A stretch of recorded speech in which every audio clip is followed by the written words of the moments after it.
esse é o seu Hiperlinkados. Diego, bom estar aqui com você de novo. Muito bom estar aqui Eu também. tenho o privilégio de estar com o Diego aqui do lado. Eu conheço o Diego já há muito tempo, falo com ele, meu amigo.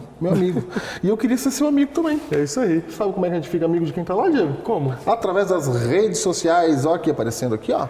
No Face, no YouTube você tem os temas tudo lá. Você tem primeiro que na TV Novo Tempo, aparece na sexta-feira já no YouTube, você pode assistir em primeira mão, você pode comentar, falar com a gente. É isso. A gente quer falar com você. Fazer pergunta também. Faz pergunta, a gente responde. Isso. A gente responde. Então entra lá nas redes sociais e fala conosco. Bem-vindo a mais um Hiperlinkados.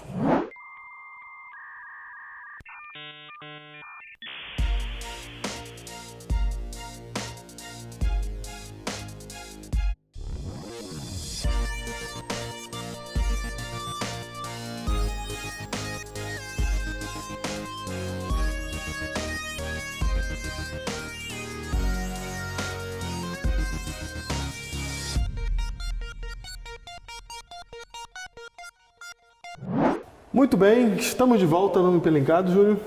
E hoje a gente vai fazer um negócio bem legal. A gente vai começar a estudar a Bíblia e mostrar um critério para você estudar a Bíblia de maneira mais sistemática. Entendi. Entendeu? Um jeito de olhar para a Bíblia. Isso, um jeito de você ler ali e entender realmente o que está acontecendo no texto. Exatamente. Entendi. Porque um texto fora do seu contexto, Júnior, ele pode ser qualquer coisa. Pode. Por exemplo, essa frase aqui é ruim, mata ele. Não sei, depende do lugar que você falou ela. Depende do contexto. Depende do contexto. Porque se eu estiver falando do Aedes aegypti, Aí é boa. a frase é boa. Boa. Né? Mata ele. Exatamente. Mata ele. Então, uma frase, uma comunicação, quer que seja sem contexto, ela fica solta, pode ser qualquer coisa. Entendi. E a Bíblia tem contexto. Tem contexto. Não posso pegar a Bíblia assim e achar que eu vou ler e vai significar o que eu estou imaginando. Entendi. Porque ela tem um contexto. O que você está falando é muito importante, sabe por quê? A Bíblia está dividida em capítulos e em versículos. Certo. E a divisão de capítulos em versículos, Diego, ela existe para quê? Para facilitar a gente encontrar. Para você achar o texto. Isso. Só que ela gera no nosso inconsciente a ideia de que ela está dividindo o texto por tema. importância, por tema. É, por tema, exatamente. E não acontece assim. Muitas vezes um capítulo, ele está tratando de vários temas. E às vezes um capítulo, ele é só uma parte de um tema maior. De um tema maior. É isso mesmo. A gente vai mostrar isso hoje, mas o que a gente quer falar mesmo hoje é que tem um fator, Diego, que faz a sua igreja ser igreja. Imagina a gente reunido no mesmo lugar, cantando um hino, Certo? lendo a Bíblia, alguém falando lá na frente. O que me garante que isso é igreja? Boa pergunta. Não é? Boa pergunta. Será que é só se eu estiver reunido e falando da Bíblia, aquilo é igreja? Será? A igreja é um lugar que tem uma fachada, que tem um nome igreja, que tem um prédio. O que faz ser igreja? O que faz ter poder de Deus na igreja? Por que não é palestra? Por que não é clube social, evento social? Qual que é a diferença? É legal, Deus podia falar assim, eu quero que vocês preguem por palestra. Por palestra. Eu Eu quero que vocês sejam palestrantes do reino. Isso, mas ele mandou fazer igreja. Mandou fazer igreja. Então, o que é E igreja? quando a gente fala mandou fazer igreja, não estamos falando que ele mandou construir nada, tá? Não, é aí que tá. Vamos ver o que a Bíblia fala de igreja. Aí que tá. Bem-vindo ao fator eclésia. Primeiro, o que é eclésia, Diego? Eclésia é a palavra da onde origina igreja. Igreja, ok. Igreja. Então a gente está querendo saber qual é o fator que faz da sua igreja uma igreja. Isso. Né? E Qual é é o- engraçado que quando a gente descobrir qual que é esse fator, vai ter tudo a ver com a palavra eclésia. Mas a gente fala disso depois. Exatamente. Então vamos continuar aqui, ó. Vamos ler aqui Mateus 18, verso 18 e 19. Certo. Diz assim, ó: em verdade vos digo que tudo que ligardes na terra terá sido ligado nos céus, e tudo que desligardes na terra terá sido desligado nos céus. Em verdade também vos digo que se dois dentre vós sobre a terra concordarem a respeito de qualquer coisa que porventura pedirem, ser-lhes-á concedida por meu Pai que estás no céu. Porque onde estiverem 2 ou 3 reunidos em meu nome, ali estou no meio deles. Ó, Certo? Jesus falou assim, ó, se tiver 2 ou 3 reunidos, ali, aí eu tô ali. Certo. Percebeu? Então não é o prédio. Não é o prédio. Só que ele fala reunidos em meu nome. A gente Ok. tem que saber que fator é esse, o que aconteceu aqui, que ele fala assim, ó, se vocês fizerem isso, eu vou estar no meio de vocês. Só que pra gente entender isso aqui, Diego, esse é um texto bem interessante. Várias pessoas, né? Sim. Citam ele, falam gente usa desse bastante. texto, a gente usa bastante esse texto. Mas para entender esse texto, você tem que entender o que é perícope. Ok. Perícope, Diego. Perícope. Que palavra interessante, né? Interessante, né? Vem do aplicativo lá, Periscope? Não. Essa palavra, ela quer dizer um contexto da Bíblia. Um trecho da Bíblia que trata de um contexto, entendeu? Então, por exemplo, como é que eu costumo ler isso aqui? Eu leio esse texto e tento ficar resolvendo aqui. Por exemplo, como é que Mateus aí que você leu Mateus 18, certo? Foi. Só que a perícope, onde esse texto está incluído, ou seja, aonde o contexto desse acontecimento ocorre, começa lá atrás, em Mateus 17. Então, para a gente entender aquele texto, a gente tem que voltar aqui.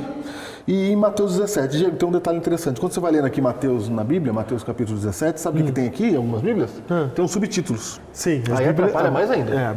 As Bíblias vêm divididas em subtítulos.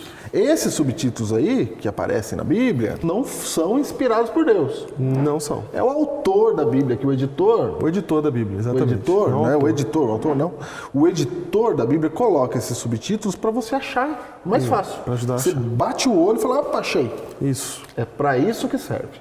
Para encontrar o texto mais fácil. Só que isso gera na nossa mente a ideia de que o texto está falando exatamente o que o subtítulo está dizendo. E às vezes não está falando isso. Porque o subtítulo só está te ajudando a encontrar o texto. Então, para você entender aquele texto de 2 ou 3 reunidos em meu nome, ali estarei, você tem que saber que a história começa aqui, no capítulo 17. E no capítulo 17, Jesus pega 3 discípulos, e apenas 3, Pedro, Tiago e João, certo. e leva para o Monte da Transfiguração. E ele é transfigurado lá, diante dos 3. Isso. Ok? Aparece Moisés, Elias e ele revela sua glória. Exatamente. Mas lá embaixo ficaram os outros apóstolos. Sim.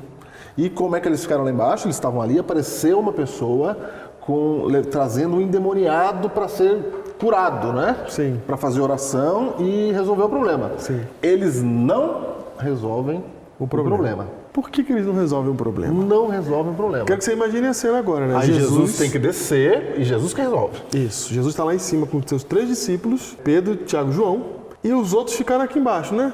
E alguma coisa grande está acontecendo lá em cima. E os outros aqui embaixo.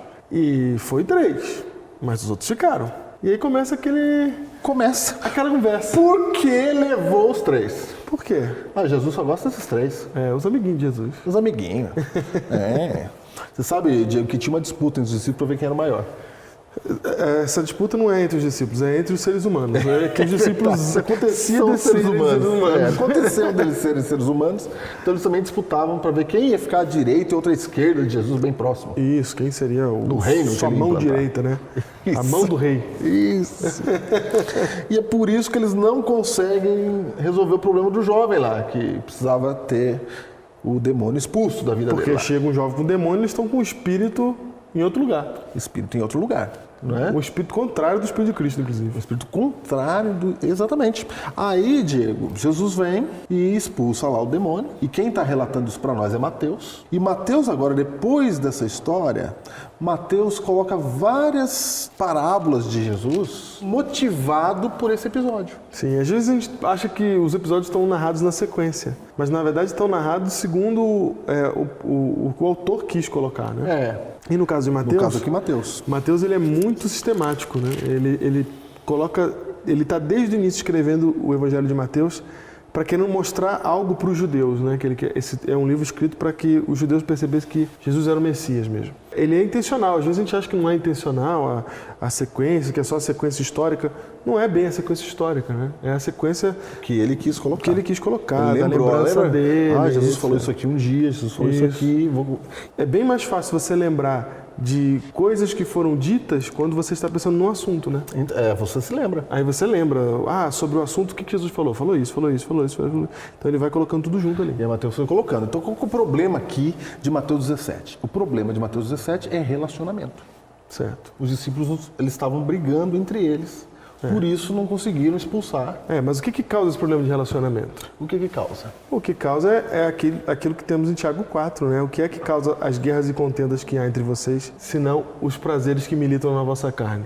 Então, é a nossa vontade de fazer o que é bom pra gente, né? Ou seja, é o meu egoísmo que motiva os conflitos, porque eu quero uma coisa, você quer outra, e a minha coisa, para eu ter, você vai ter que perder. Então, a gente está em conflito. Entendi. Entendeu? Para alguém sentar do lado direito de Jesus, alguém não ia sentar do lado direito de Jesus. E todo mundo queria sentar ali. Então aí começa o conflito. Começou o conflito. Conflitos sempre começam em todas as áreas da vida, em toda a questão humana, de guerras a brigas familiares, porque um quer uma coisa e o outro quer outra. É isso. Entendi. Então, a partir de agora, a partir do verso 24, Mateus coloca uma série de eventos ou dizeres de Jesus para nos ajudar a resolver problemas de relacionamento. Certo. E você acha que é simples? Não é simples. O primeiro é o seguinte, Jesus pagando imposto. Aconteceu o seguinte, a partir do verso 24, Pedro está andando para a rua, alguém chega para Pedro e fala assim, Pedro, seu mestre não pagou imposto.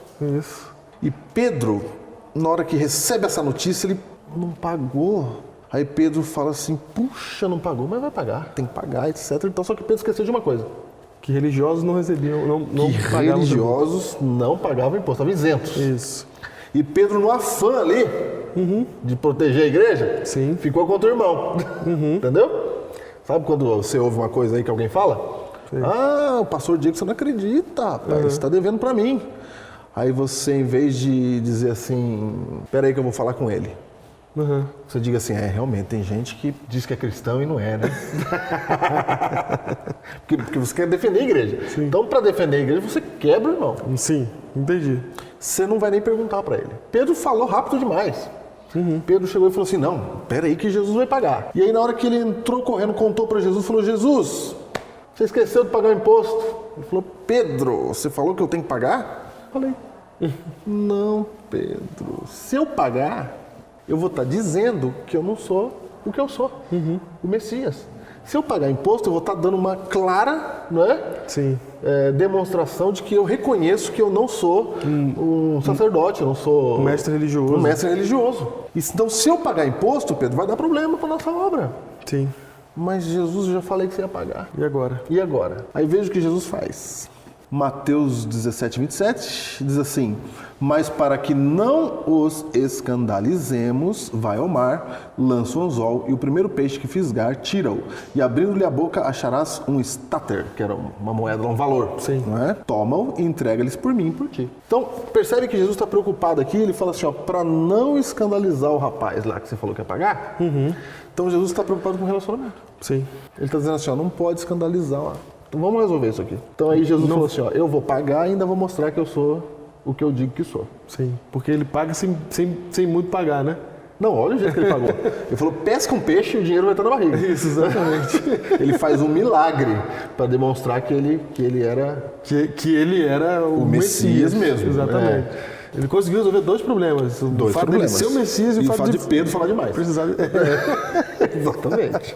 Pedro não, né? Queria falar demais. Então, aqui Jesus está, quando ele fala assim, a primeira lição, ele fala assim, não é para você escandalizar as pessoas. Sim. A gente tem que tomar cuidado para não ofender as pessoas. Então aqui, Jesus está preocupado com o relacionamento de novo. Sim. O assunto começou lá em Mateus 17, a briga dos discípulos. E agora Mateus vai colocando o ensinamento de Jesus a respeito de relacionamentos. E entra pelo capítulo 18. E tem um detalhe importante aí, porque você quando está certo, você se acha no direito de passar por cima dos outros porque você está certo. Jesus estava certo em ser o Messias. Isso. Ele podia ter atropelado a questão de Pedro ali, que Podia. Pedro, o embananamento que Pedro criou, não podia? E falava assim, Pedro, tá errado, Pedro. Você não sabe quem eu sou, Pedro? Isso. Não é? Ele podia brigar com Pedro, né? Mas o caminho que Cristo escolhe é o caminho do não conflito. Então a gente tem um conflito, porque a gente tem os discípulos brigando quem vai ser o primeiro, e aí vem Jesus ensinando o caminho do não conflito. Você não precisa conflitar, mesmo que você tenha razão. Tem como você procurar outro caminho que não é o do conflito. Buscando sempre o relacionamento. Isso. E aí entra pelo capítulo 18, tem aquela pergunta, quem é o maior no reino dos céus? Sim. Vai acompanhando aí na sua Bíblia. Aí eles começam a tratar do tema que estava dando problema quando o demoniado chegou. Isso. Quem é o maior no reino dos céus? E Mateus se lembra dessa história aqui. E quem Jesus disse que era o maior? E só um detalhe, acabou de ver Moisés e acabou de ver Elias, né? Que são duas figuraças. Para eles era todo o Antigo Testamento. Isso. A lei e os profetas estavam lá. Moisés e Elias, exatamente. Então, quem é mais importante, né? A lei ou os profetas? Sim. Né? Então, assim, o próprio encontro de Jesus com Moisés e Elias e o que Pedro, Tiago e João contaram para os outros discípulos que não foram lá assistir, traz essa conversa. e o que eles já estavam discutindo sobre quem ficaria do lado de Cristo Sim, e tal. quem é o maior? Então, quem será que era maior? Moisés? Quem que eu vou imitar para poder chegar lá, né? Moisés ou Elias? Então aí vem a pergunta, não é? Aqui em Mateus 18, naquela hora, aproximando-se de Jesus, os discípulos perguntaram: quem é porventura o maior no reino dos céus? Aí Jesus, chamando uma criança, colocou-a no meio deles. Aí Jesus chamou uma criança e Jesus fala o que a gente conhece assim, ó. Portanto, aquele que se humilhar como esta criança, esse será maior no reino dos céus. Aí, Diego, se você pegar o texto isoladinho aqui de Mateus 18, Até porque tem outros evangelistas que falam desse texto mesma também. história, não é? Você vai falar assim, tem que ser como a criança, porque a criança não mente. Tem que ser como criança, porque criança é assim. Criança é pura, criança é etc. E criança aí, meu amigo, você Dá já um ouviu monte de de tudo. interpretação. Você já ouviu de tudo. É. Porque criança é dependente do pai, e etc, e etc. Só que Jesus aqui estava num contexto da briga. Você vê que sem contexto isso aqui vira qualquer coisa. Vira né? qualquer coisa, posso falar o que eu Se eu ler quiser. sozinho, solto isso aqui, ó, portanto, se você não for como uma criança, não vai entrar no reino dos céus, em outros lugares ele fala, né? Você pega isso aí solto, sem contexto, e fica assim, cara, criança, o que tem a criança? Aí cada um vê uma coisa Cada diferente um na criança. inventa a criança. Mas fica no contexto, fica na perícope que você vai entender. Então Jesus está ensinando como é que faz para se relacionar. Como é que faz para tirar do caminho aquilo que atrapalha nos relacionamentos? E aí ele fala assim, quer saber quem que é o maior? Eu vou te dizer quem que é o maior. Chama uma criancinha ali, pega uma criança, traz ela para cá. E aqui tem um detalhe muito importante, que tem tudo a ver com o contexto. Primeiro, esse texto, embora se repita em outros evangelhos, no evangelho de Mateus tem uma palavra muito importante, que é essa daqui. Portanto, aquele que se humilhar, como esta criança. Então, na Bíblia, você já encontra qual que é Qual a característica da que a criança tem. E que Jesus está querendo demonstrar. É que Jesus está querendo demonstrar. Mas se você ainda quiser ser mais, compreender ainda mais, olhando para o contexto daquela época, o que valia uma criança, Júnior? Na época ali, criança não valia nada. Nada. Você sabe, Diego, que crianças, ela só passa a ter direito de brincar, de fazer alguma coisa, é recente na história humana, sabia? Ah, é? É recente. recente? Eu acho que não tem... Não, hoje três- elas têm direito a tudo, hoje elas mandam. Não, sim, mas não tem 3 séculos que as crianças, alguém disse, puxa, devia deixar ela brincar. Sim, entendi. Não tem Começaram a pensar isso. Olha só, Elas não tinham direito a nada. nada. Nada, elas já trabalhavam, já não tinha nada. Entendeu? Não, e no contexto judaico, era nada mesmo. Não tinha nada. A gente já sabe que mulheres e crianças não são contados no período bíblico e etc, porque eles são exatamente contados como nada. Nada. Nada, nem era contado. Nada. Tanto é que quando Jesus, as crianças chegam perto de Jesus a primeira vez, os discípulos tentam evitar, né? Porque, Jesus, você vai perder seu tempo com criança? Por favor, né? Vamos resolver. E a gente lê a Bíblia com os nossos olhos de hoje, né? É. Achando que, Jesus era legal, né? Não, a gente condena os discípulos, né? Sim. Se estivesse lá, você não condenava os discípulos. Você ia viver a época que eles estavam vivendo. Claro, era assim que se pensava mesmo, porque criança não fazia nada, não entrava pra guerra, não casava, Nada. nada. Tá atrapalhando aqui. Tava atrapalhando. Atrapalhando aqui. E aí Jesus vem e pega esse ser que é nada e fala assim, se você não for igual a nada, você não vai entrar no reino dos céus. Ele quebra a ideia de quem é que é o maior. Isso. Ele começa a quebrar firmemente quando ele põe a criança. E se você olhar agora, Quer dizer, no reino dos céus, o maior É o não que é se humilha. Moisés, não é Elias, isso. não é o sumo sacerdote, não é o fariseu. Cara, o maior é esse aqui, que É esse vocês aqui. chamam de nada. E se vocês não forem igual a esse nada aqui, vocês não vão entrar lá, não. Jesus quebra. Nossa, ele derruba tudo. Não é? Derruba tudo. Quando Jesus começa a mostrar, Júnior, que a humildade é importante e que você não querer ser o primeiro, que é mais importante você não querer ser nada do que você querer ser o primeiro. Olha aí o que você falou. É mais importante querer ser nada do que você querer ser o primeiro. Exatamente. Esse é que é o primeiro no reino dos céus. Exato. E quando a gente quer ser o primeiro, o que a gente faz? A gente sai atropelando os outros. A gente passa por cima das outras pessoas, porque a gente quer fazer aquilo que a gente acha que é melhor e a gente se vê maior do que os outros. Entendi. Certo? Entendi, claro. E é por isso que ele começa a falar dos tropeços. Ele fala assim, ó, ai daquele que escandaliza. E ele já tinha cuidado para não escandalizar há pouco na história de Pedro. De Pedro. Mas agora ele endurece, né? Agora ele fala assim, ó, coitado daquele que passa por cima do outro. Entendi. Entendeu? Por menor que seja. Ele fala, qualquer um que escandalizar esses pequeninos, Ele chama de pequenino. exatamente. No nosso contexto aqui, no contexto de briga, no contexto de ver quem é o maior, quem é o pequenino? É sempre o outro. O pequenino é o outro, é o que pensa diferente de você. Então você tem uma ideia aí e tem alguém que discorda da sua ideia. Jesus está chamando ele de pequenino. Isso. E aí ele fala assim, ó, se você escandalizar esse pequenino, coitado de você. Porque a criança, como é que eles tratavam na época? Desprezada. Nem ligavam. Desprezada. A criança, ela não era ouvida, ela não... Nada. Nada. E aí, a palavra nada está surgindo bastante. Verso 10 deixa isso de maneira muito clara. Fala assim, ó, vede, não desprezeis a qualquer destes pequeninos, porque eu vos afirmo que os seus anjos nos céus veem incessantemente a face de meu Pai Celeste. Sabe essa pessoa que você não gosta, que você não atura? Essa frase... O anjo dessa pessoa que você detesta, ele tá lá com Deus, viu? Deus ama essa pessoa que você não gosta. É essa pessoa que você não gosta, Deus ama. Cara, mas essa frase é muito forte, que ele tá falando assim, ó, viu, você tá fazendo um negócio aí com a pessoa aí, você acha que ninguém tá vendo, né? Mas tem um cara que vê, que ele fala direto com o pai lá em cima, tá? Só pra você saber como é que acontece a coisa. E aí ele conta a história da ovelha perdida, né? Por que a ovelha perdida tem a ver com tudo isso que nós estamos falando? Porque ele começa a falar da preocupação de Deus, que Deus tem com quem está perdido. Opa! Com quem está o quê? Perdido. Sabe essa pessoa que você não gosta? Pode ser que você tenha toda a razão de não gostar. Porque Jesus agora vai chamá-la de perdida. Então Jesus fala assim, tá bom, essa pessoa que você não gosta foi ela que errou, né? Então vamos tratar como se ela tivesse errado mesmo. É o perdido. E como é que Deus faz? Deus fala assim, ó, eu deixo 99 que estão firmes e vou atrás da perdida.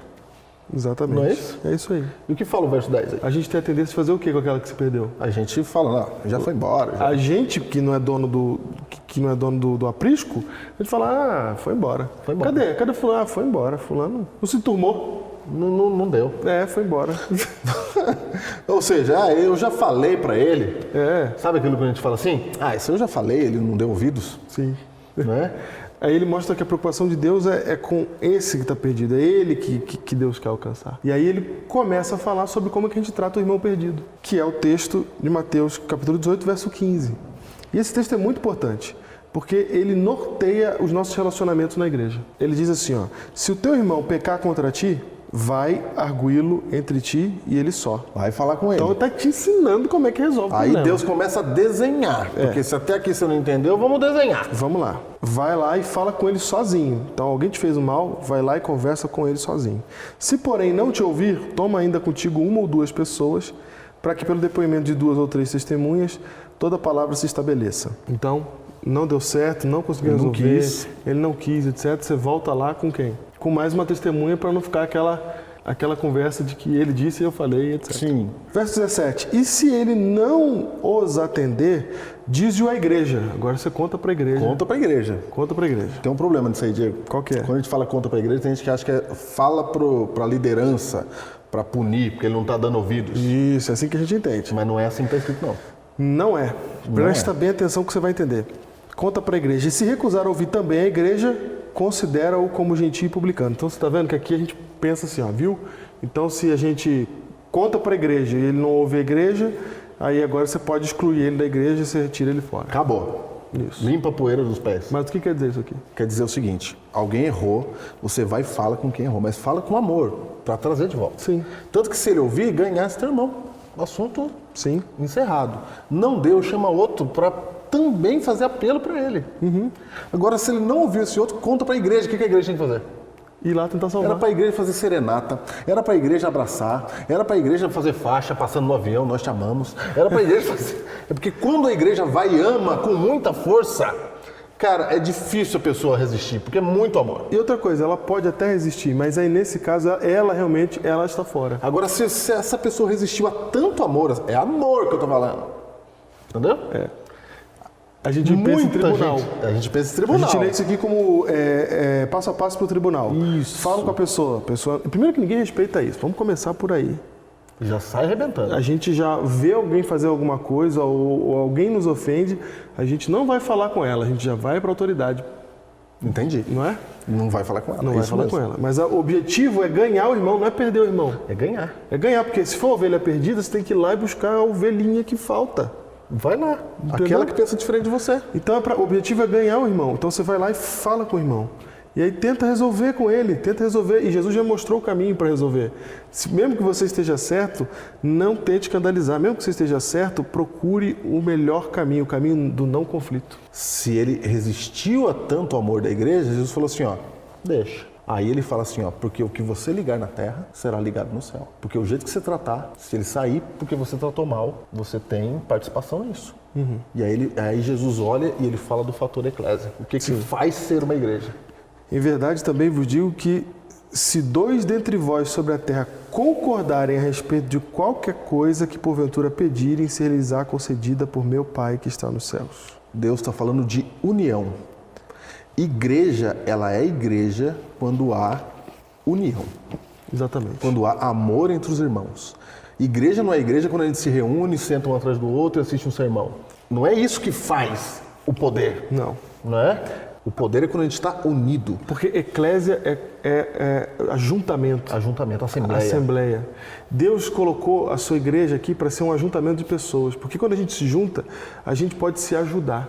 Entendi. O problema é que se a gente não tem a postura correta, se a gente não se humilha como uma criança, a gente vai disputar em vez de se ajudar. Entendi. E a igreja foi chamada por Cristo para não ser um lugar de disputa, mas para ser um lugar de ajuntamento, onde a gente se ajuda, onde eu suporto você, você me suporta. Quando eu digo suportar, não é me carregar, me suportar mesmo na mão, me carregar na mão, ser um suporte para que eu não caia. É um lugar onde eu cuido de você, onde você cuida de mim, e juntos a gente vai crescendo. Só que ela não é um lugar maravilhoso. A igreja não é um lugar maravilhoso. Está cheio de gente ruim lá. Eu sou ruim, o Júnior é ruim, a gente é ruim. E a gente reúne um monte de gente ruim e é para a gente se curar junto. Deus fez de propósito. Deus colocou no mesmo lugar pessoas que nunca se conheceriam, nunca seriam amigas se não fosse a igreja. Sim. São pessoas de criação diferente, de índole diferente, que pensam diferentes. Deus colocou no mesmo ambiente e falou assim, amem-se. Isso, exatamente. É para se amar. Isso. E quando a gente começa a entender isso e pratica isso, e indica a sua igreja a praticar isso, o poder de Deus vai se manifestar na sua igreja. Isso, porque onde tiverem 2 pessoas concordando sobre qualquer coisa, eu vou atender essa oração. Eu vou atender essa oração. Porque onde tiverem 2 ou 3 reunidos em meu nome, ali eu estarei. Então, não é o prédio que tem o poder, é a união de pessoas no nome de Cristo Jesus. Amém.